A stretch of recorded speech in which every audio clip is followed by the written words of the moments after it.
Mutfakta hayattan yine herkese merhaba. Buzdolabında muhafaza edebileceğimiz ve evde mayalı sütlü yumuşacık ekmek tarifi ve tekrar tavada ısıttığımızda sıcacık yeniden taptaze ekmekler olacak. Hemen malzeme listemizi veriyorum. 3 su bardağı süt, 3 su bardağı su, 4 tatlı kaşığı tuz, aldığı kadar un, 3 paket instant maya. Mayalı ekmeklerimizi yapabilmek için önce sularımızı, leğenimize alıyorum. Daha sonra hemen üzerine sütümüzü ilave ediyorum. Daha lezzetli olabilmesi için hemen şöyle 4 tatlı kaşığı tuzumuzu da ilave ediyorum. Üzerine mayalarımızı da ilave edeceğim. 3 paket. Ve hemen şu elimin altındakileri alıp un ilave edip özdeşene kadar güzel bir hamur elde edeceğiz arkadaşlar. Bu arada hamurumu yerde yoğuruyorum. Tezgahta zor oluyor. Evet, elimin altını güzelce tezgahın üzerine aldım. Bu arada 3 kaşık ilave ettim arkadaşlar. Şöyle bir kaşık daha tuzumuzu ilave edip unumuzu üzerine alacağım. Öncelikle şöyle bir güzelce karıştırıyorum.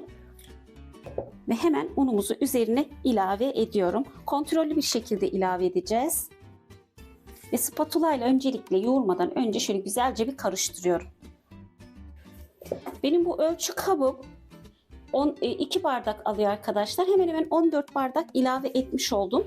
Burada katı gelse de fark etmez. Yanımıza az bir su alacağız. Elimizi batıra batıra hamurumuzu açacağız arkadaşlar. Tabii ki ben şöyle öncelikle bir su almak istiyorum. Evet, elimle devam edeceğim yine şöyle güzelce hamurumuza. Öncelikle spatulamızın üstünü alıyorum. Şöyle hafif de elimi yapışmasın diye elime unladıktan sonra güzelce yoğuruyorum. 15 dakika yoğuracağım. İyice özleşecek hamurumuz. Pürüzsüz güzel bir hamur elde edeceğim arkadaşlar.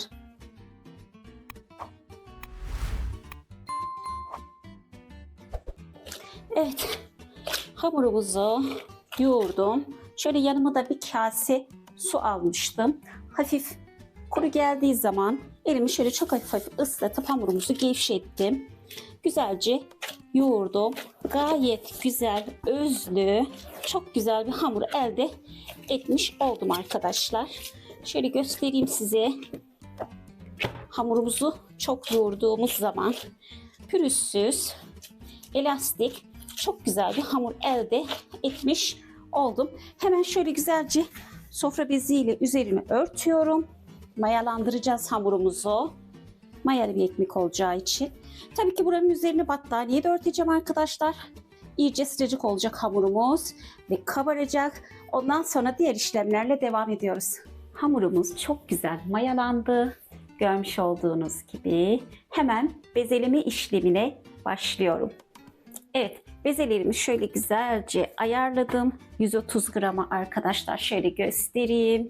Bezeleme işlemine hemen başlıyorum. Şöyle tahtamıza unumuzu aldıktan sonra hafif un serpeleyerek güzelce bezelerimi oluşturuyorum.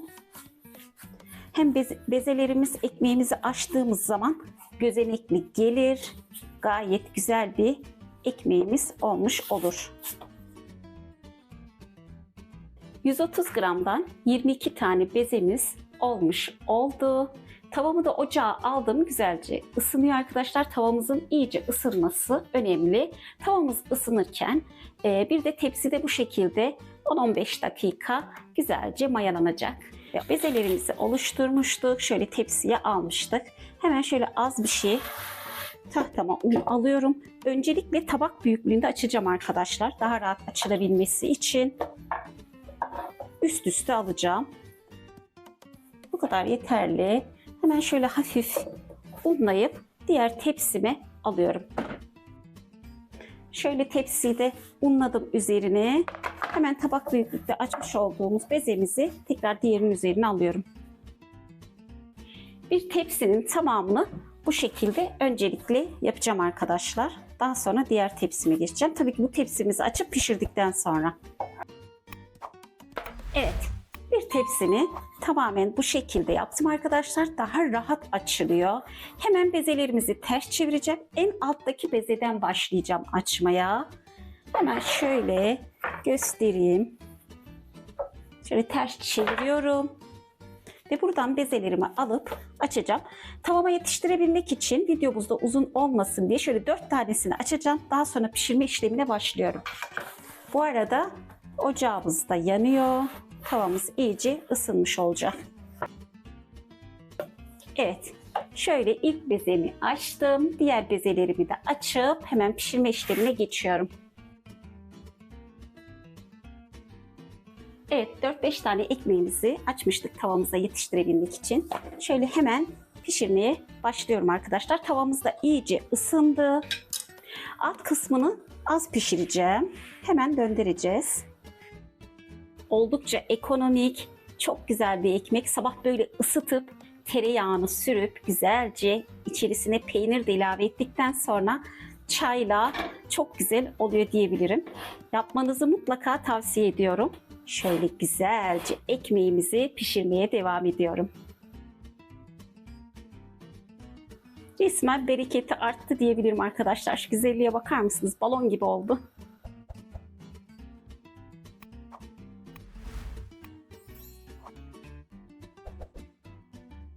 Ara ara peçeteyle de şöyle güzelce tavamızı siliyoruz. Altı un olduğu için arkadaşlar.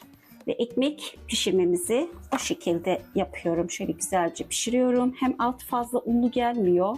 Yanma oluşmuyor. Bu güzel sütlü ekmeklerimizi pişirmeye devam ediyorum.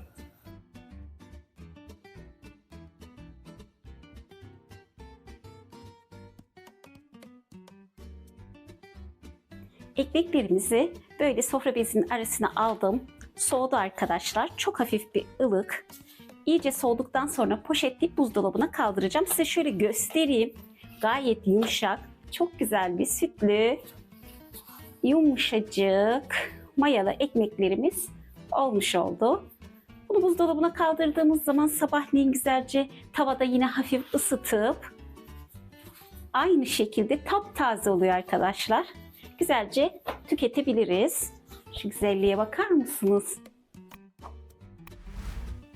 Hemen poşetleme işlemine güzelce ekmeklerimizi alıyorum.